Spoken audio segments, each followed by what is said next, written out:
அதை நுகராத எஸ் ராமகிருஷ்ணன் பேசி இன்பத்து பாலையே விலக்கி வைத்திருக்கிற, இன்பத்து பாலையே தவிர்த்து வைத்திருக்கிற, எனக்கே அது புரியும்படி திருவள்ளுவர் எழுதியிருக்கிறார் என்று சொன்னால், திருவள்ளுவர் எழுதிய முப்பாலிலே சிறந்த பால் இன்பத்து பால் காமத்து பால் என்று தீர்ப்பு சொன்னாராம். அந்த தீர்ப்பு சொல்லி முடித்தவுடன் கம்பன் அடிப்பொடியார் அவர்கள் ஓடி போய் குன்றக்குடி அடிகளாரை கட்டிக்கொண்டாராம். ஆக இது பேச வேண்டிய பேசப்பட வேண்டிய ஒரு பொருள் தான்.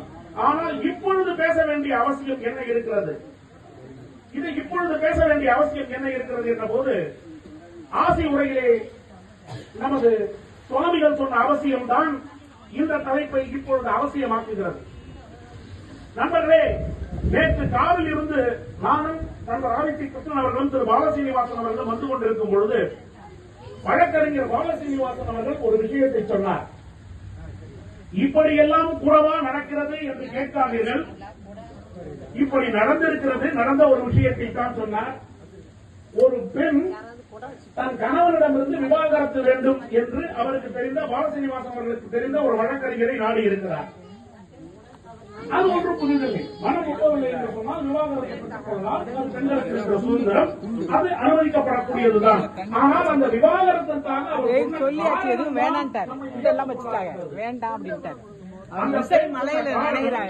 நான் உன்னை மணந்து கொண்டதே நீ டூ வீலர் பைக்கிலே ஸ்பீடாக வீலிங் செய்து என்னை ரேச போல அழைத்துக் கொண்டு செல்வாய் என்று நம்பிதான் உன்னை திருமணம் செய்து கொண்டேன். நீ டூ வீலரை வெகு வேகமாக ஓட்டாமல் மிக மெதுவாக ஓட்டுகிறாய், சாலை விதிகளை மதிக்கிறாய், ஹெல்மெட் அணிந்து கொண்டிருக்கிறாய், உன்னோடு என்னால் வாழ முடியாது. டைவர்ஸ் என்ன காரணத்திற்காக டைவர்ஸ் வருகிறது பாருங்கள். வேணான்ட்டாங்க.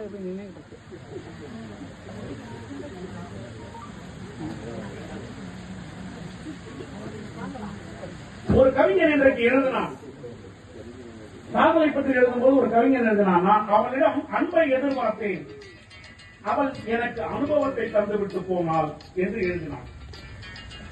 சரி, இன்றைக்கு காதல் தான் இப்படி இருக்கிறது.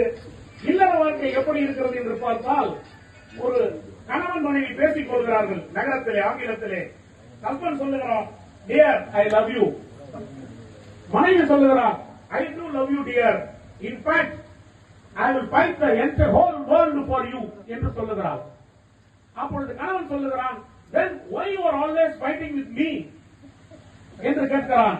அப்பொழுது மனைவி சொல்லுகிறார், because you are my world my dear அப்படின்றான். இன்னும் தமிழிலே உங்களுக்கு புரியும்படியாக சொல்ல வேண்டும் என்று சொன்னால், கணவன் சொல்லுகிறான், அன்பே நான் உன்னை விரும்புகிறேன்.